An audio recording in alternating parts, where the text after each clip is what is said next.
Bienvenue à votre émission Si différent, si pareil en affaires, une émission qui vous permet de rencontrer des entrepreneurs de divers horizons. Aujourd'hui, nous rencontrons Karine Lemay, copropriétaire et fondatrice de Les Produits Boule d'énergie. Mais tout de suite, allons à la rencontre de Maria Malo, fondatrice de Les Produits Ibicera. Est-ce que tu pourrais me parler de ton parcours, puis qu'est-ce qui t'a amené à te lancer en entreprise? J'ai quitté le Sénégal pour venir étudier au Canada. Et quand j'ai fini mes études à l'Université de Sherbrooke en maîtrise en management public, en administration, j'ai commencé à travailler dans une entreprise et je participais à un comité de bien-être.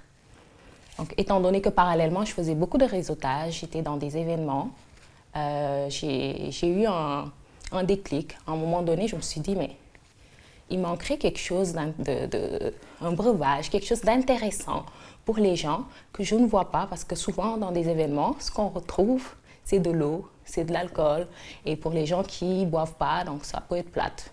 Ce serait intéressant d'introduire quelque chose qui est significatif pour moi, à savoir le jus d'hibiscus, qui est une boisson très connue chez moi, très populaire au Sénégal.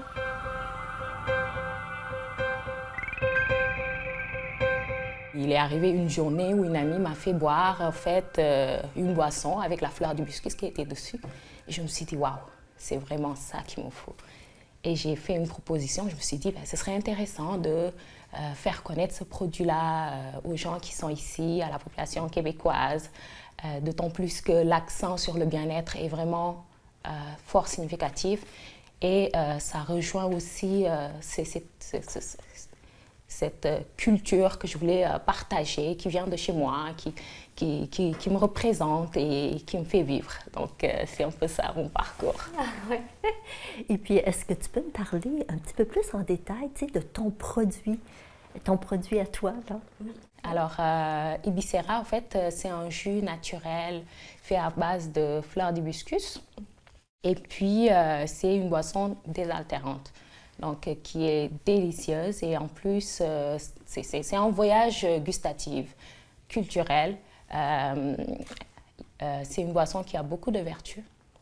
Et puis, parmi les valeurs de la fleur d'hibiscus, on retrouve l'amour, on retrouve le partage et l'hospitalité. Donc, chez moi, quand les personnes ils arrivent, des invités, ils arrivent à la maison, la première chose qu'on leur donne, c'est de les faire asseoir et de leur proposer cette délicieuse boisson. Cette fleur d'hibiscus, on la retrouve dans ton pays, mais est-ce qu'on la retrouve ailleurs aussi? De plus en plus maintenant, avec la mondialisation, on sait qu'il y a le transport, il y a beaucoup de produits qui viennent de l'Afrique, qui viennent de l'Amérique du Sud, qu'on retrouve ici. Donc oui, effectivement, on en retrouve au Canada, mais ce n'est pas cultivé au Canada à cause du climat. On a l'hibiscus ici qu'on ne garde pas à l'extérieur l'hiver, mais ces hibiscus-là qu'on a ici, là, au nord de l'Amérique, est-ce qu'on peut l'utiliser pour faire nos breuvages ou c'est pas la même fleur, là? Non, il y a vraiment beaucoup de diversité au niveau des fleurs d'hibiscus. Donc, il y a des fleurs d'hibiscus qui sont pour la décoration. Donc, les fleurs qu'on retrouve effectivement, qu'on peut acheter dans les magasins et puis qu'on expose l'été dans notre balcon. Moi, j'en ai d'ailleurs. Il y en a différentes couleurs, mais ce n'est pas toutes les fleurs d'hibiscus qui sont comestibles. Donc, ça, c'est super important.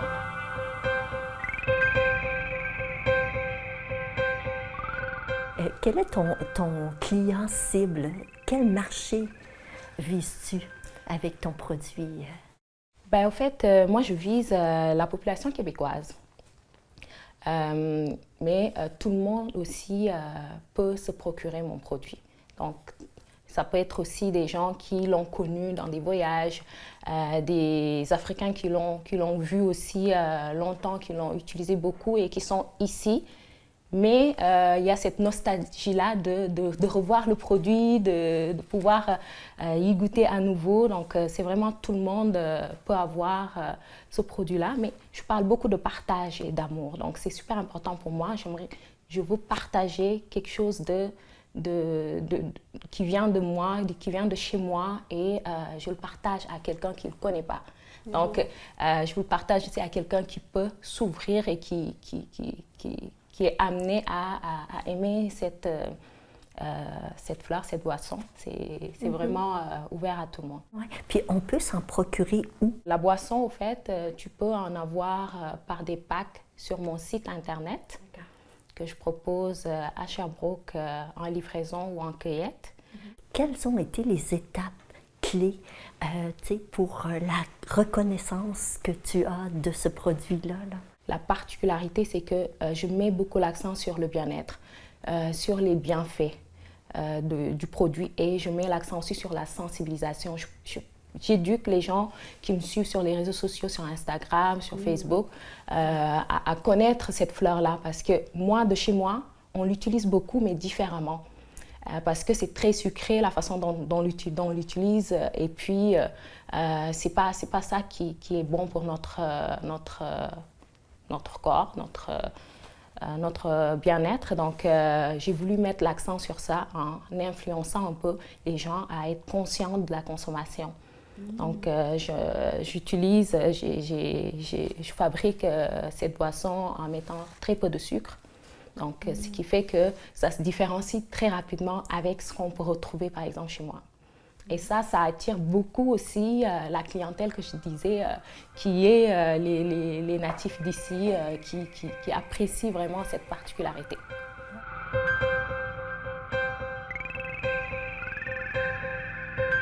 Comment, toi, as-tu vécu la pandémie?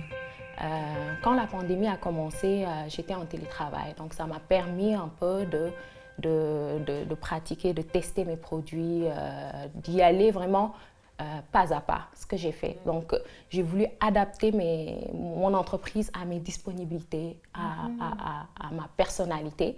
Donc, ce que j'ai fait, je me suis dit, là, je vais créer le site web. Et du site web, je vais pouvoir proposer des livraisons le week-end. Alors, j'ai fait petit à petit des essais, j'ai testé, les gens ont commandé, il y a eu des événements où j'ai été invitée. Et à chaque fois, on me donnait que de bons feedbacks. On faisait tout le temps des retours qui étaient tellement encourageants. Je me suis dit, je ne vais pas m'arrêter à ça. Je suis en amour avec cette entreprise parce que je le fais avec mon propre rythme. Donc, quand je sens que je suis submergée, je prends une pause, je ferme la boutique et je prends une respiration. C'est comme ça que j'ai fait face à la pandémie. C'est comme, en tant qu'entrepreneur, on sait qu'il y a un aspect qui est très difficile lorsqu'on démarre, c'est l'aspect financier. Donc, parce que moi, je suis partie de mes propres finances. Donc là, je parle de développement et on voit que là, maintenant, il y a un cap que je dois passer et puis c'est ça qui est plus challengeant, je pense. Comment tu trouves ton équilibre entre le succès que tu veux avoir de ton entreprise et puis ta santé mentale et l'énergie que tu as? Je dirais que j'ai une énergie instable. Quand on est entrepreneur, là, on vit avec des hauts, des bas, mais pour vrai, c'est une belle énergie que je sens, au fait, quand je pense à mon entreprise. Quand je travaille, parce que moi, je suis flexipreneur, donc j'ai un emploi à temps plein et je travaille à temps partiel dans mon entreprise. Donc, quand je termine le travail et que je suis dans mon entreprise, je suis en récréation. Je suis vraiment émerveillée. C'est comme un enfant qui est en salle de jeu. Donc, je suis comme, OK, je regarde ça, je cours par ici, je suis d'une énergie débordante. Ouais. D'ailleurs, parmi les propriétés de l'hibiscus, on retrouve les vitamines C, donc ça fait que c'est vraiment une boisson énergisante. Donc ça, je pense que c'est le moment de test où je prends beaucoup de gorgées. Là, je me suis énergisée là. Donc. Karine, quel a été ton parcours qui t'a amené à démarrer ton entreprise? Tout a commencé à l'Université de Sherbrooke. Moi, j'ai commencé sur le tard. Je suis allée à l'école, à l'université en entrepreneuriat. Puis là, on devait commercialiser un produit. Puis moi, je suis rentrée là vraiment comme une tonne de briques, là, super passionnée, puis je voulais vraiment un projet génial. Mon équipe a comme voulu vendre du café. Ça ne me satisfaisait pas totalement. Fait que j'ai donné l'idée, on pourrait, avec le café, offrir des boules d'énergie. Là, ça va vite à l'université. Fait qu'on met ça en branle. On demande à la coop sur place, est-ce qu'on peut vendre du café et des boules d'énergie? Ils ont été catégoriques non pour le café. Donc là, à la mi-session, il nous restait le projet des boules d'énergie. On a fait ça, puis finalement, ça a eu un super succès. Et à la session 2, là, on l'a fait pour vrai. On a fait des productions, on a loué une cuisine, on en a vendu vraiment beaucoup. Moi, j'ai tripé, je me suis investie vraiment beaucoup. Puis rendu à l'été, là, on devait avoir un stage. Fait que là, j'ai parlé à ma sœur qui, elle, avait fait son cours lancement d'entreprise. Le timing était parfait. Je lui ai demandé, hey, est-ce qu'on se part en entreprise ensemble? Elle est pâtissière. Moi, là, là, j'ai gradué d'administration. Fait que super équipe. On a parti ça le temps d'un été. Puis après ça, là, ça va bientôt faire 4 ans, au mois de mai. Puis pourquoi l'idée des boules d'énergie? Comment t'es venue cette idée-là? Là? Et puis si tu peux aussi me parler un peu plus là, du produit. Bien, l'idée est arrivée quand j'étais au cégep. Donc, juste avant l'université, je faisais de la danse. Je suis allée au Pain Voyageur, qui est un beau petit café là, à côté du cégep, et il y avait des boules d'énergie. Moi, j'avais besoin d'une collation, j'aime beaucoup les biscuits, j'avais envie de quelque chose de sucré, mais on s'entraîne beaucoup, puis là, on ne veut pas comme tout détruire ça en mangeant des mauvaises collations, puis je connaissais pas ça du tout, les boules d'énergie. Quand j'ai vu ça sur le bord du comptoir, là, ça a été vraiment un coup de foudre pour les boules d'énergie, puis c'est comme ça que moi, j'ai découvert ça. Bien, le produit, on avait pris comme des recettes sur Internet avec l'équipe à l'école. Mais quand ma petite sœur est arrivée dans l'entreprise, elle qui connaît vraiment plus la cuisine, bien là, on a changé les recettes.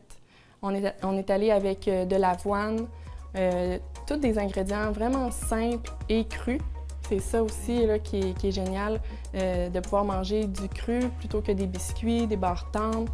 C'est là que la boule d'énergie se démarque plus. Puis là, nous, on est rendu avec 8 saveurs de boules d'énergie qui ont toutes leur petit quelque chose d'unique.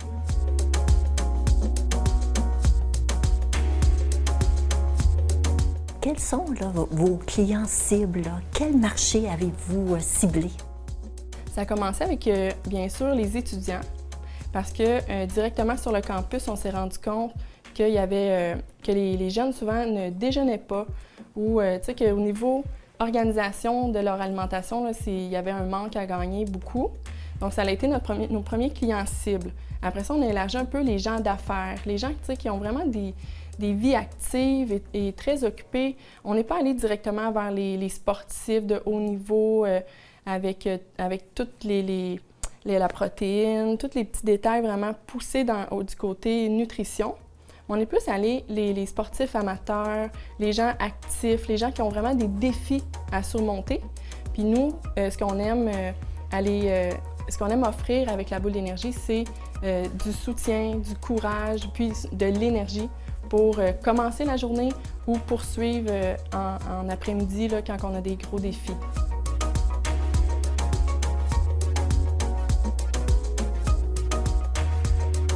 Comment as-tu vécu là, la pandémie? Là? Comme tout le monde, probablement, ça a été un choc. Nous, on avait en entrepreneuriat, on va se faire dire qu'on ne doit pas être dépendant d'un client. Mais nous, au début, on était dépendant de l'université, du cégep. Mais c'était correct. Moi, j'étais à temps plein à l'école. Ma petite sœur, elle avait son nouveau bébé en congé de maternité. Donc, on n'avait pas besoin de développer plus que ça. Quand la pandémie est arrivée, les écoles ont complètement fermé. Donc, on avait juste nos clients Facebook qui n'étaient pas très développés. Donc, on a opté sur nos clients Facebook. Nos clients Facebook, c'est les familles. C'est beaucoup les enfants. on a vraiment toutes sortes de gens là, comme clientèle. C'est sûr qu'en business, c'est toujours mieux de cibler, mais il y en a vraiment pour tous les goûts. Donc, avec la pandémie, on s'est retourné plus vers le Facebook pour faire nos ventes, ce qui allait quand même bien. Ça nous a permis de faire nos devoirs, beaucoup de changements nouveaux, de l'étiquetage, l'emballage, le logo. Donc, on a beaucoup évolué durant la pandémie. On était comme en congé forcé. On a développé notre clientèle et on a fait, durant cet été-là, suite au mois de mars 2020, on a fait une campagne de financement avec La Ruche Estrie. Ça nous a permis d'aller, de développer notre site web, notre boutique transactionnelle. Donc, ça a été un choc, ça a beaucoup relevé le sable, là, puis on a un petit peu eu peur, mais finalement, si on regarde ça avec le recul, ça a été une bonne chose. Puis, est-ce que vous avez eu à changer certaines choses concernant l'emballage, concernant la distribution de votre produit? Avez-vous eu à changer des choses? C'est sûr que c'était beaucoup la livraison.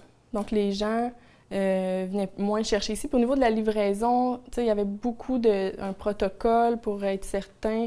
Nous, c'est dans notre production. Avant, il n'y avait pas les masques en cuisine. Là, c'est un must, là, tout le monde, les masques en cuisine. Fait qu'on n'a pas vraiment changé. Peut-être le Puro Later, l'expédition un peu partout au Québec, ça, c'est arrivé avec la pandémie. On dirait que c'était plus accessible, tout le monde faisait ça. Fait que, mais on n'a pas eu à le changer, à part être vraiment très vigilant là, dans le transfert avec les clients. J'ai su que vous vous connaissiez avant cette rencontre et puis j'aimerais savoir comment vous vous êtes rencontrés, dans quel contexte d'affaires vous vous êtes rencontrés toutes les deux. Ça s'est produit au début de l'été. Nous, on s'est embarqués là, dans plusieurs séries, là, toutes les fins de semaine de l'été, d'avoir des kiosques. Puis là, on voulait avoir un beau kiosque varié, original, et on voulait une boisson, quelque chose qui se boit avec nos petites collations. Donc là, on a fait une recherche, là, qu'est-ce qu'il y aurait ici à Sherbrooke pour que ça reste très local. Puis avec une simple recherche Google, on a tombé sur les jus Ibicera. Là, on s'est rencontrés, ça a cliqué tout de suite, puis finalement, on a goûté à ces jus, coup de foudre, puis ça a commencé là, tout simplement comme ça. On a vendu ces jus dans nos kiosques, puis on s'en est acheté pour nous-mêmes là, durant l'été. Là, c'est une boisson d'été exceptionnelle. Mm-hmm.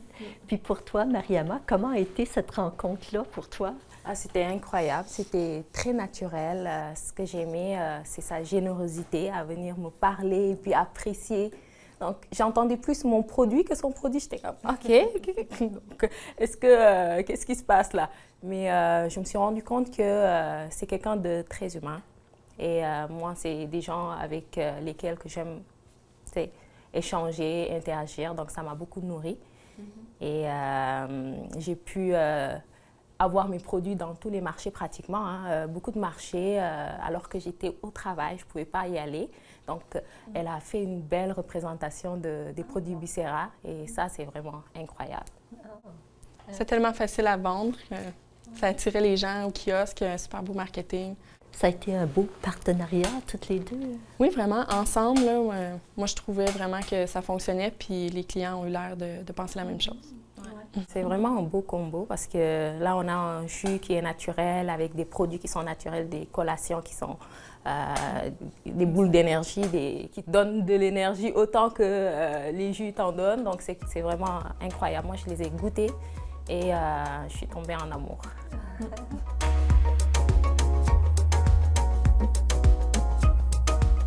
Quelle serait la qualité particulière que ça prend pour être entrepreneur selon toi? Je pense qu'il faut beaucoup d'ouverture parce que tu rencontres différentes personnes. Beaucoup tu rencontres des gens qui vont te faire des suggestions, des critiques, qui vont s'auto-représenter de ton entreprise. Donc, il faut avoir une grande ouverture et puis avoir confiance en soi aussi. Je pense que c'est super important parce que ça va se refléter dans tout ce que tu vas faire. Et c'est comme ça que tu peux porter ta mission et aller de l'avant. Et puis pour toi, Karine? Des multiples. On s'en découvre des fois des qualités cachées. Faut vraiment être passionné parce qu'il va y avoir beaucoup d'embûches. On a beau planifier, la seule chose qu'on est sûr, c'est qu'il va y avoir des imprévus. Fait qu'il faut être un petit peu prêt à tout, puis le faire pour les bonnes raisons. Fait que, tu sais, il n'y aurait pas une qualité première, mais je pense que faut vraiment que ça fasse partie de toi, que ce soit quelque chose que tu veux plus que tout et que ça t'habite, que tu ne devrais pas faire autre chose. Puis, faut être patient avec soi-même. Faut avoir du plaisir, il ne faut pas oublier la notion plaisir, faire attention à sa santé mentale. Là, je pense que de protéger ça puis de toujours conserver la passion, c'est ce qui peut faire qu'on peut passer au travers tout. Quel serait le conseil que tu donnerais à quelqu'un qui veut se partir en entreprise? Je donnerais, tu sais, quand on commence, on entend beaucoup de conseils. On ne peut pas tous les écouter, puis on ne peut pas, tu sais, même si on voulait tous les écouter.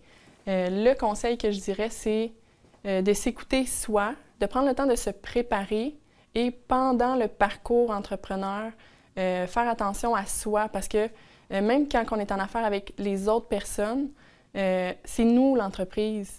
C'est nous l'image. Il faut faire attention à notre personne, à notre humain.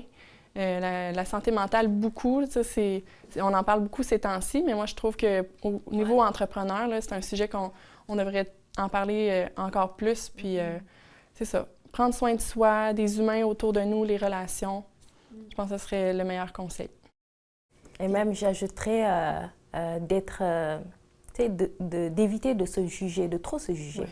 D'oser se lancer, parce que quand on se lance et qu'on est en train de s'autocritiquer, ça peut faire mal. Donc, il faut vraiment être indulgent. Et c'est là où avoir confiance, travailler sur soi et avoir confiance en nous-mêmes, ça nous permet d'aller de l'avant et de pouvoir se relever quand on tombe, parce que c'est ça.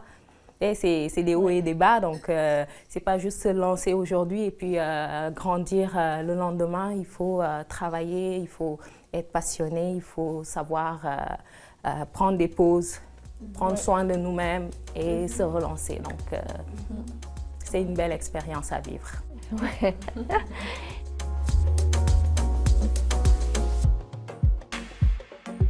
Toi, tu disais que tu as commencé ton entreprise en même temps que tu étudiais.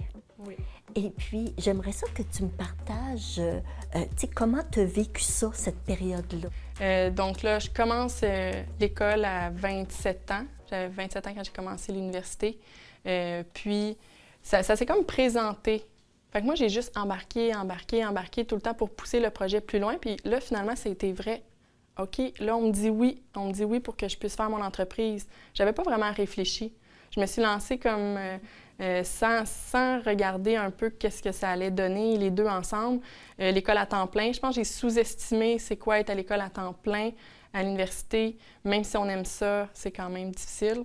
Et d'avoir l'entreprise en même temps, une chance que j'avais de l'aide, là, que j'avais mes sœurs avec moi, ça n'aurait pas été possible sans ça. Je ne sais pas comment j'ai fait encore à ce jour, là, mais c'était des horaires de fou. Puis je pense qu'il faut focusser quand les priorités, tu sais, on dit des fois, il faut être bon quand c'est le temps. Bien, c'est ça, on ne peut pas être bon dans tout le temps. Il faut être bon quand c'est le temps, aux bonnes places, parce que quand le cours est maintenant, quand l'examen, c'est maintenant, on ne peut pas la reporter. Quand on a une opportunité d'affaires, c'est maintenant. Fait que là, il faut prioriser. Là. La gestion des priorités devient le plus important. Puis pour toi, Mariama, toi, tu dois travailler dans un travail conventionnel et tu as aussi ton entreprise. Est-ce que tu aurais quelque chose à nous raconter concernant la gymnastique que tu dois faire là, entre les deux? Oui, une vraie gymnastique. En plus, tu as vraiment trouvé le bon mot. En plus de ça, j'avais pris des cours temps partiel en informatique. Donc, c'était le délire. À un moment donné, je me suis dit, il va falloir que je m'arrête et que je choisisse, au fait, mon... Tu sais, comme qu'est-ce qui me représente, qu'est-ce que je veux vraiment, parce que j'arrivais plus à jongler entre les études en temps partiel et mon emploi à temps plein. L'entreprise, je ne le cite pas parce que c'était vraiment ma récréation. Je pense que je te l'ai dit, c'était vraiment le seul moment où j'avais de l'épanouissement. J'étais tout le temps pressée, au fait, de rentrer chez moi et de me poser devant mon ordinateur, à commencer à bidouiller sur le site, à réfléchir sur des idées, à faire des affiches. Donc ça, j'adore faire ça. Ce qui fait que c'était un réconfort. Mais après, il faut savoir s'arrêter parce que ton corps va t'imposer à t'arrêter à un moment donné. Donc, c'est vraiment un vrai gymnastique, comme tu dis.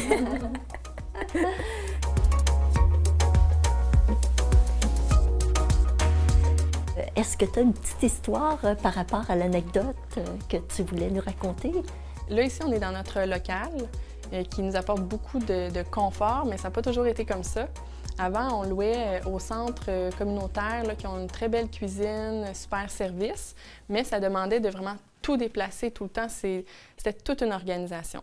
Puis on commençait. Quand on commence, on se pense invincible, qu'on peut tout faire, puis on dit oui à tout. Là, c'est ce qui est arrivé. Ce matin-là, rien n'allait. Il y a comme des problèmes de disponibilité de l'équipe, de tout le monde. Mais je me dis, c'est pas grave, j'y vais toute seule. J'amène tout le matériel. C'est beaucoup plus long toute seule. On fait la production. Finalement, je devais quitter le soir. J'étais arrivée très tôt le matin. Je devais quitter le soir pour environ 6 heures parce qu'eux, ils ont d'autres activités. Là. Il y avait, c'est pas à nous. On peut pas rester là, s'installer. On doit quitter. 7h30, il y avait un cours de cuisine. Moi, il était rendu 6 heures. C'est le bordel. Il me reste encore beaucoup de recettes là, à bouler. On ne peut pas laisser ça comme ça, une grosse recette là, humide. On doit absolument la bouler. Puis finalement, ben là, il est 6 heures le soir. Là, je suis démunie. J'appelle finalement ma sœur qui vient m'aider. Elle arrive avec son copain, ses 2 enfants. Puis on avait 1 heure, là, puis on a tout ramassé pour être capable de quitter puis de tout faire dans les normes, ma PAC, tout ça. Là. Fait que c'est ça. Ça, c'est une des péripéties qui peut nous arriver à toutes les semaines. C'est une aventure d'être entrepreneur. Bien, je vous remercie toutes les deux. Merci à toi. Est-ce que ça se peut que c'est dans les moments les plus incertains qu'on peut déborder de créativité, à condition bien sûr d'y prêter oreille? C'est le cas de nos 2 entrepreneurs qui ont connu des situations difficiles avec la perte de clientèle pendant la pandémie, mais c'est justement là où ils ont su reprendre les rênes de leur entreprise et se réajuster. Merci d'avoir été des nôtres.